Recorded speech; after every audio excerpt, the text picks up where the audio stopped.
you could make a national security case, I guess. Well, I think there's clearly a national security case. As you said, the president has been very deferential to Mohammed bin Salman and all of his relatively aggressive overseas moves in Yemen and, of course, Khashoggi.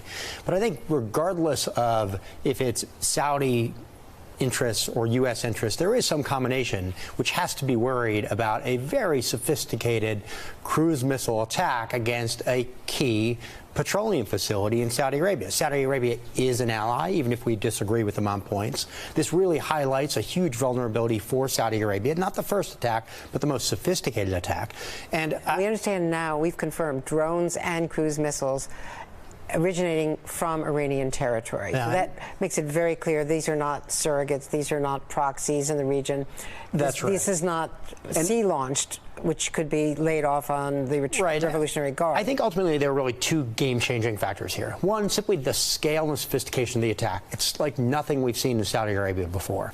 The second is coming from Iran. The fact is that Iran has long enabled the Houthi rebels in a way that we know that regardless where they came from, this is Iranian technology, and they're doing it to poke at Saudi Arabia. The fact that it's coming from Iran, I think that obviously highlights the tension that exists in the Gulf. It doesn't mean, though, that the U.S. should be engaged in conflict, as members of Congress have said.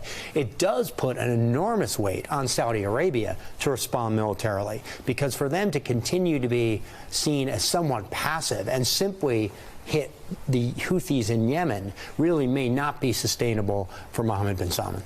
Now, we understand from our own reporting, our colleagues here, Courtney Kuby and team, Ken Delaney and Carol Lee, Josh Letterman, Dan DeLuce, a whole team has been working on this.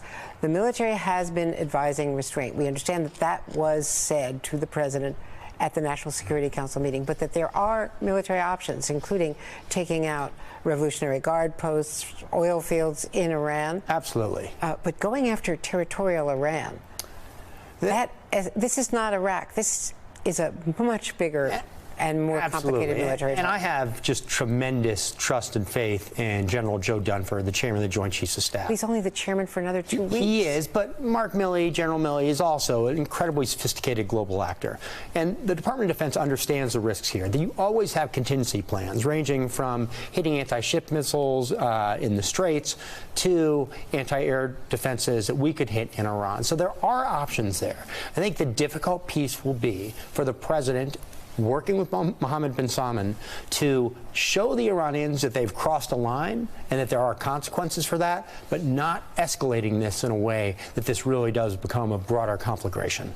Robert Costa, from your reporting, the last time the president in June backed off at the very last moment, he didn't believe in this because it wasn't proportional, because there would have been a loss of life. What is your reporting telling you about the state of his thinking? Because it really is ultimately up to him. And we should point out, John Bolton is no longer there, as you know better than anyone.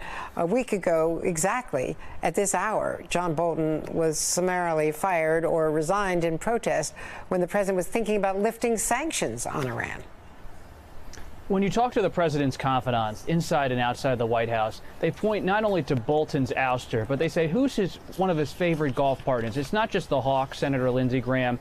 It's the non-interventionist Senator Rand Paul of Kentucky. And they also say this confrontation with Iran comes just days after President Trump was considering bringing the Taliban to Camp David and to try to negotiate a deal to get U.S. forces out of Afghanistan. And they say that President Trump, the deal maker, the non-interventionist who won a lot of votes from independent voters on that non-interventionist note in 2016, that's his belief inside of the White House, that it still exists as much as he's surrounded by all of these different new foreign policy dramas.